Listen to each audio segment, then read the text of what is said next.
Coming up next on The Voice of Alabama Politics, the House moves to impeachment. Also, the V team takes a look at gerrymandering. And Attorney General Steve Marshall undertakes a very dangerous mission.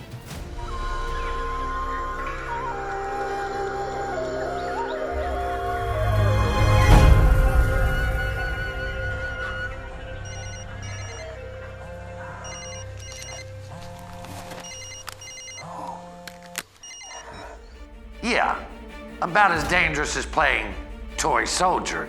Rat-a-tat-tat. Go get him, Steve. All this and much, much more coming up next on The V.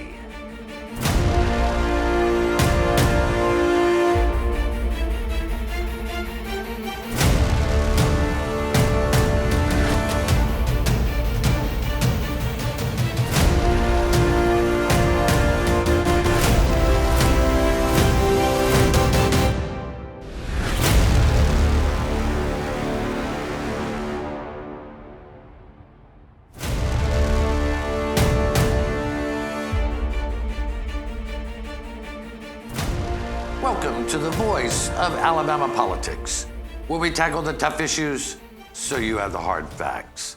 I'm your host, Bill Britt, and today I'm joined by Josh Moon, investigative reporter and columnist for APR, Susan Britt, associate editor, and a lot of great things, and Jack Campbell. How you doing? Republican strategist and radio show host. Jack, where's your radio on? What's your 93.1 FM Montgomery. in Montgomery? Yeah. Good show. 9 to noon. 9 to noon, news and views. News and views. Yeah. It's a good show. It's stimulating. A lot goes on. You have a good back and forth with your audience. Yeah, we do, but most of our audience is almost as right-wing as I am. Well, there you go. There you go. So low-level discourse. Well, you can, I don't even know what to say. You shaved your brain. Well, on that note, Nancy Pelosi this week, or last week, announced that they would begin formal impeachment inquiries, Susan. And this is probably going to be the most divisive impeachment hearing ever, because what we're hearing so much of is from the extremes these days. Mm-hmm. You don't hear from moderate Republicans and moderate Democrats anymore. You hear from the left wing of the left wing and the right wing of the right wing. You know, Republicans like Mo Brooks, the Terry Lathan, Mm-hmm. all of them have just been outraged upon outraged. And all the people running for the Senate have made a big issue out of this. Mm-hmm. But again, we haven't heard anything from Democrats. Is it because the party's just disorganized, or they don't want to? Yeah, that's part of it. That's part of it, because we should have heard something from Worley and some of the other people, because I do think that this, especially among Democrats and even more moderate voters here, I think that they look at what's taken place and what they know from news reports here of what the president has done, and I think that they see that as something that should be investigated. I mean, I don't think at this point anybody is looking at it as a this is absolutely wrong. We've got to impeach him. We've got to put him in prison, sort of a thing. But I think that where the line seems to be split is on whether or not we should even have an impeachment hearing and investigate this what's taking place here. And I think that is that's where Democrats in this state could use this as a fundraising thing, as a means to gather more support, as a means to just kind of rally the base and get people fired up. But we're stuck at this point in this little quagmire of nonsense that's going on there. And Jack, Republicans, rightfully so, I'm sure, are outraged. I remember when they impeached Bill Clinton, he had a lot of people coming to his defense. Sure. Makes sense, right? It does. Republicans? Yeah. Well, I'm not going to y'all know where I am, and I know where you are. Right. And that's why we decided to talk about it this way. Yeah, but I am very surprised that the state chairman of the Democrat Party has not issued some kind of statement, whether it be let's hear this out or let's impeach him. She hasn't said anything. Yeah. that I've heard. No, not what we've heard. But one of the things I think that the reason we're not hearing anything is because there is, in fact, no Democratic leadership.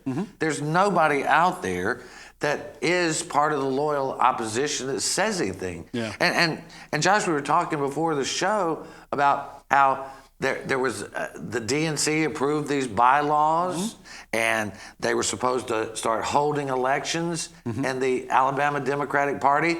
And just yesterday or day before or Wednesday or Thursday, I forget when it is, Nancy just blew that up again. Yeah, and you're right. And so, I think a lot of the state leaders here in the Democratic Party, Anthony Daniels and some of these other folks who are out there, they're at. They don't really know, what to do. Should they take that step forward? Should they do this? Should they do that? Is it their place to do that? Or should it come from the office, which is not doing anything? And then you look at the office, and you're right. So we've gone through months now of this nonsense, this absolutely dumpster fire of a political party in this state, and you're just like, what in the world is going on? And so finally the DNC has stepped in. They're going to order new elections. They're going to order Alabama Democrats to look at the bylaws, and they say it has to be done by October 5th. So you hear nothing from Nancy Worley and the leadership there forever. And then, so the executive committee of the Democratic Party gets together and they say, all right, well, listen, we've got to do this by the 5th, so let's just hold our meeting. We'll plan it for the Embassy Suites in Montgomery, and we'll do it. The next day, Worley issued a thing saying they're going to hold it the next Saturday. So a week after the DNC deadline, they're going to hold this bylaw thing, and then the next week they're supposed to have leadership elections.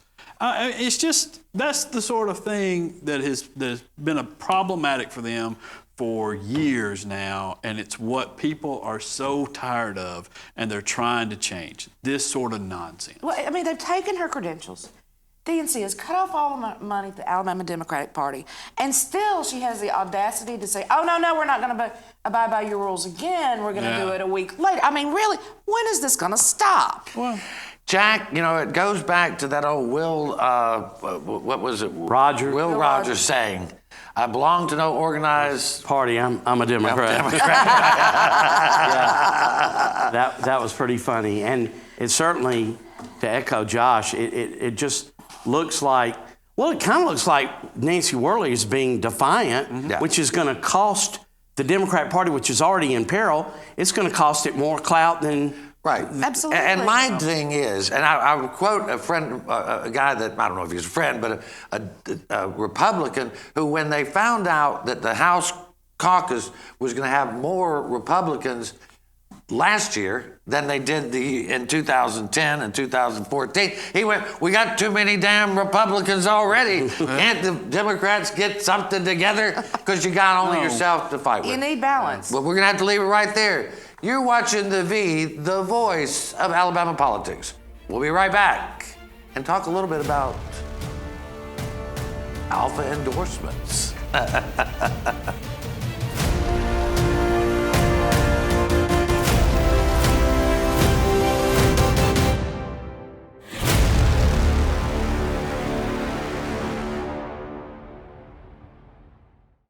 Hey, I'm Jamie Johnson. When we reach the age of 18, voting becomes our civic duty.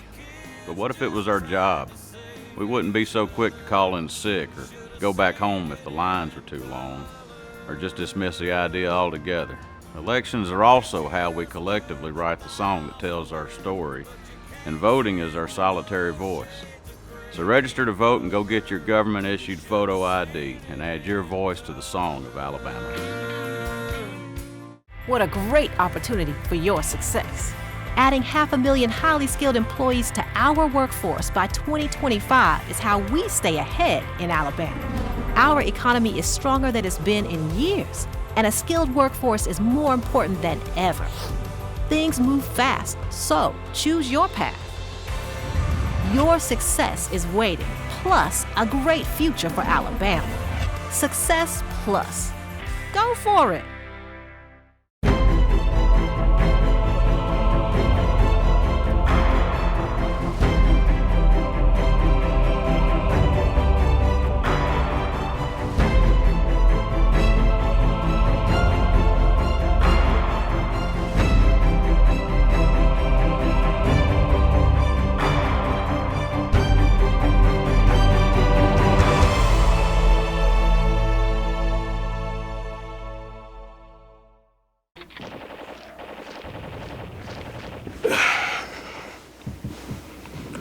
Hey man, what are you doing today?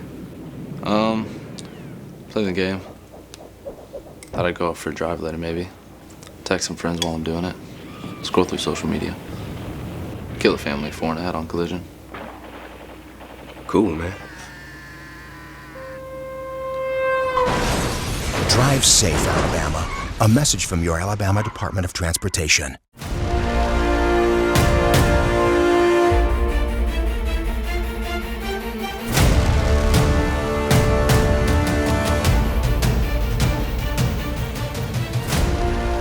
Welcome back to The V, the voice of Alabama politics. Jag, this past week, ALFA, the Alabama Farmers Federation, their political action group, selected candidates for the 2020 election. They picked Donald Trump to be president. They picked Tommy Tuberville to be U.S. Senate. And I have to say that I found that selection, as I'm sure did Bradley Byrne and some others that are running, to be odd. Well, ALFA always endorses Republicans these last few years. Right. And I think they, ALFA people are Auburn fans first and Republicans second. The Tuberville thing makes sense to me, but I heard a rumor that the Porch Creeks were behind Tuberville, and ALFA is the most anti-gambling organization in the state behind the Attorney General's office. And so that kind of surprises me. Well, I did hear that the Porch Creek were riding both horses. They were riding Bradley. We know they've been supporting Bradley. But I had heard that about Tuberville. But again, this guy, Josh, may be somebody you would want calling the defensive plays. No, he's not. We fired him for that. Okay. But the Well, there you go. Really? He's 60-something years old, Yeah. and he's a novice. He doesn't know anything about politics, and we want to send him to be our senator. Yeah, and he's, as far as I know, he doesn't know anything about farming, and not.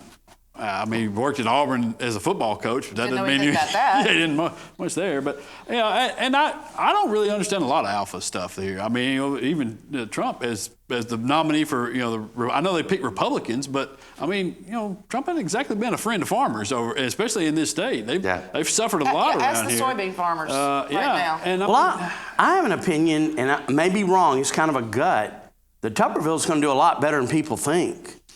I don't. Because he's a fresh face. He's not tarnished with the. He's an old politico. If that's a fresh face, I almost like the Daisy Girl. You know what I'm talking about. But there's about 60% of this state though that watched him on TV the last time they really saw him going, running around the stadium holding up 6 fingers, and I don't know that they were very thrilled with him. So. Well, I'm an Alabama fan, but I forgave him. He came on the radio show, and I said, I always wanted to go drink a beer with you until you held up the thumb.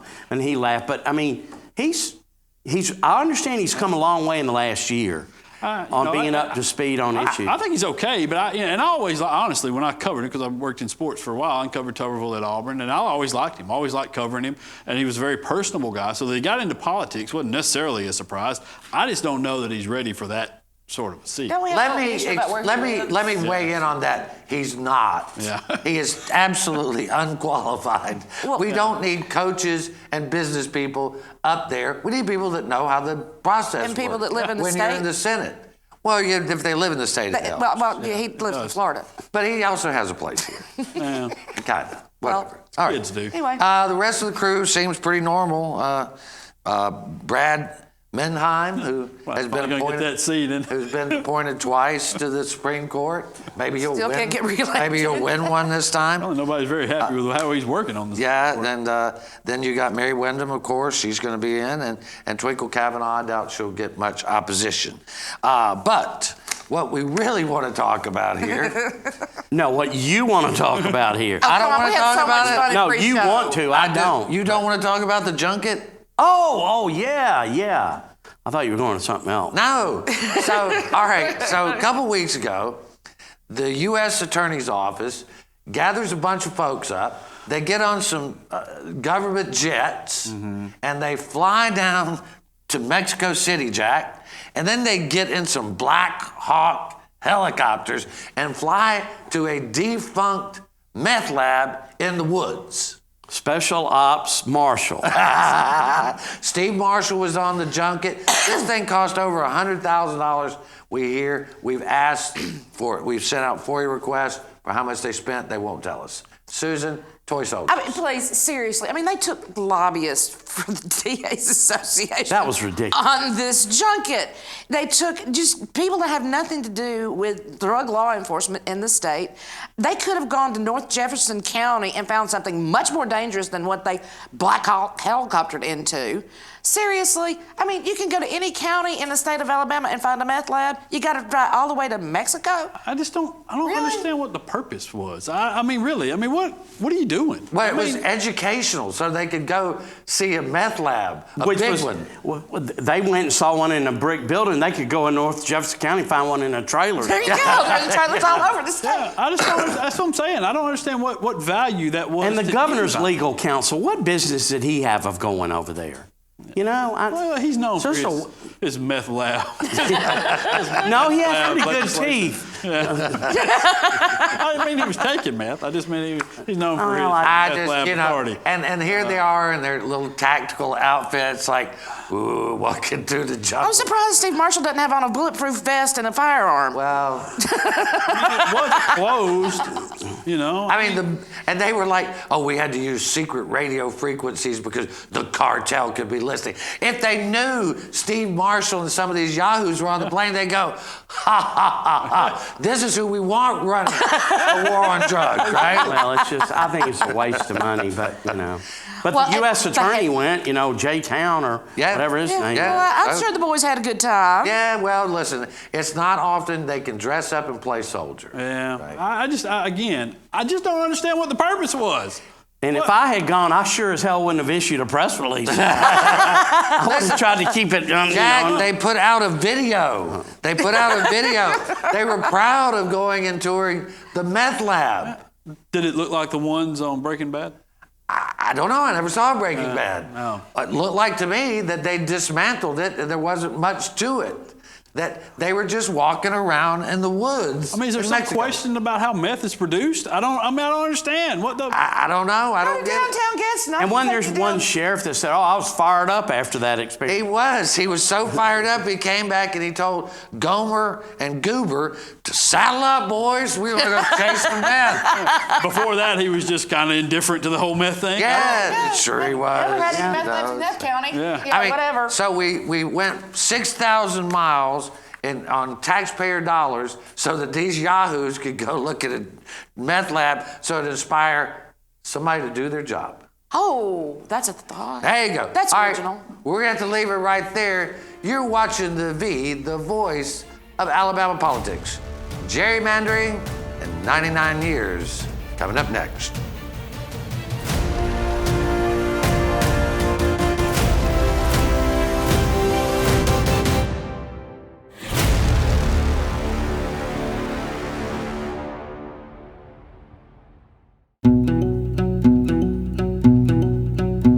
The Energy Institute of Alabama promotes reliable, affordable, and clean energy to help grow our economy, create high-paying jobs, and build public support for Alabama's energy industry. The Energy Institute of Alabama is the best source of energy industry information and how it affects households across the state, from convenient energy production to alternative fuels to solar power and beyond.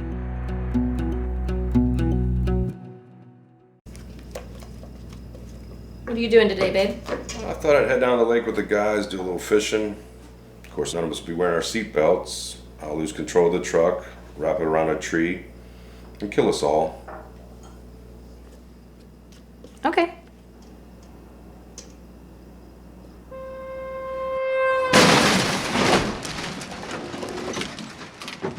Drive safe, Alabama. A message from your Alabama Department of Transportation. Hello, I'm William Wyatt Bibb, the first governor of Alabama. On December 14th, 1819, Alabama became the 22nd state to enter the Union. This year, we celebrate 200 years of statehood. There is no better way to commemorate our 200th anniversary than by registering to vote and securing your government-issued photo ID. Together, let's make a difference for Alabama.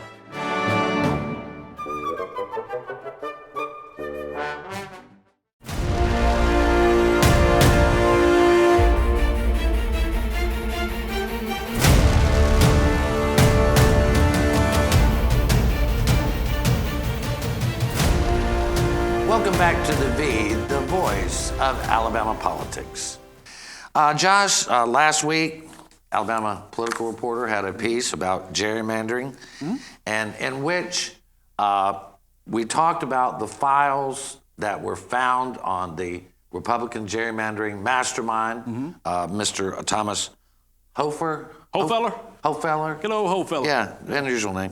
But anyway, this had become part of a bigger story when it was revealed that he had laid out a plan that Republicans could win more elections if there was a census. On the census, there was a question of whether you were a U.S. citizen or not. Yeah. That did not happen. The census did not get put on.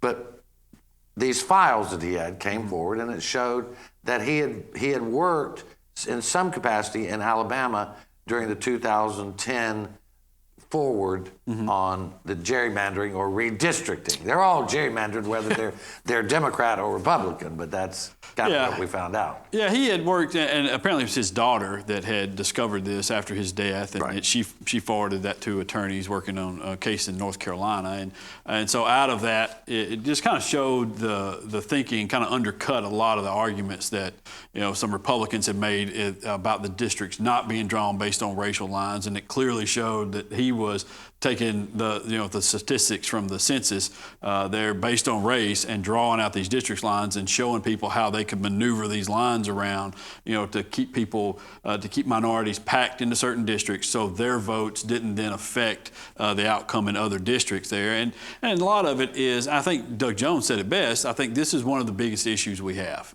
in politics. And Republicans do it, and you're right, Democrats do it in a lot of places to protect their seats and to protect power there. And what you end up with, though, is a one-party system in a lot of states, like in Alabama, where it's all Republicans here. And that's not good for anybody. It eliminates the one thing that our government was always meant to work on, which was compromise and debate there, or the two things our government is meant to work on, compromise and debate. And you don't have that now. And from that, you see the problems that we have. It's the problems that we all complain about constantly, and it's the corruption that we all complain about constantly, because these are the sort of things that come when you don't have checks and balances on each other. Well, Susan, there is a lawsuit pending that this information will probably become part of, but the lawsuit, again, is trying to say that the congressional districts were drawn along racial lines. Now, we don't know that that's for the courts to decide. We don't know to the extent that they were or were not drawn. But, this is another story that will end up making Alabama look bad for a while. Yes, it is, and that's not unusual. Now, also, in defense of some of the gerrymandering, the contention is that they're trying to protect some of the black districts, and I can get that. But also understand that gerrymandering goes all the way back, as we discovered this week, to Madison Monroe. Yeah. This is not a new concept. This has been going on since the beginning of our democracy. It's just gotten a little more corrupt as the years have gone on, and especially when it comes to Alabama and our corruption here, everybody goes, again. Well, and as Joe Reed reminded him that he drew the lines that the Republicans won on in 2010. Yeah. So. Well, the minority districts, they're protected too under gerrymandering. It's, and I imagine that districts should probably be about 65-35 as a general rule, but they're not. But it also benefits the minority party in a lot of these states. I don't understand why we just can't have a bipartisan commission who basically looks at counties and says, all right, there's X amount of votes up here that this county would be, and make it some kind of reasonable thing. Well, I mean, you got some districts, that start up in Jefferson County and go all the way down to the Wiregrass. Yeah, it's nuts. If you look at the map, there's no question that somebody has done something really fishy to get these places in the same You mean group. because we've got pie-shaped districts, we've got comma-shaped districts? I mean, it's just nuts. I mean there's the Mike Rogers represents portions of Montgomery and Cherokee County. I mean, come on. Right. And so, but I think you're right. The problem, of course, is in the execution of that and how political that becomes. And so I think there needs to be guidance, which the Supreme Court bailed on earlier this year. And so there's not going to be guidance on that. And so, what do you do? Who picks it? How do you pick it? What are the standards there that you're going to do? I think we should get to that The problem is getting to it. Well, the problem is it's political, and so you can't get beyond it.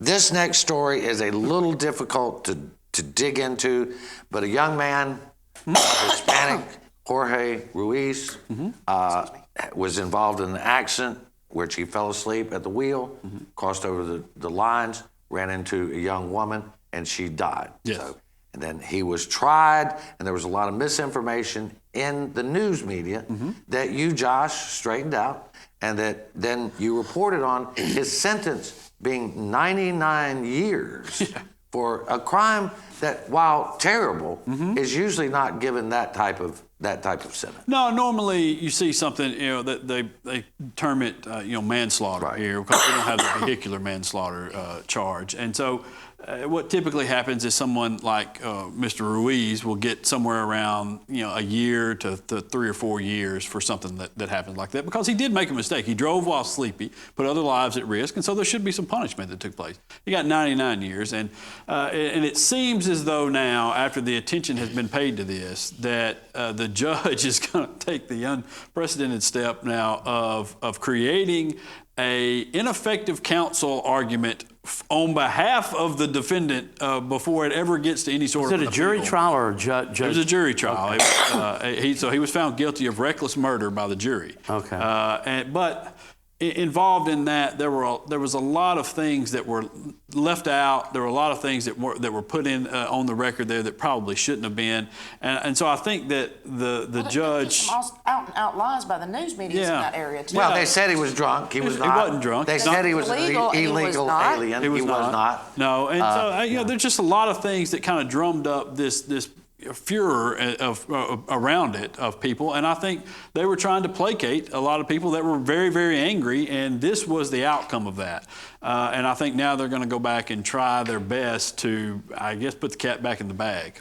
Well, no doubt, when a young woman or anybody loses their life in a traffic fatality, it's a horrible thing, and this guy, was responsible and should pay a price.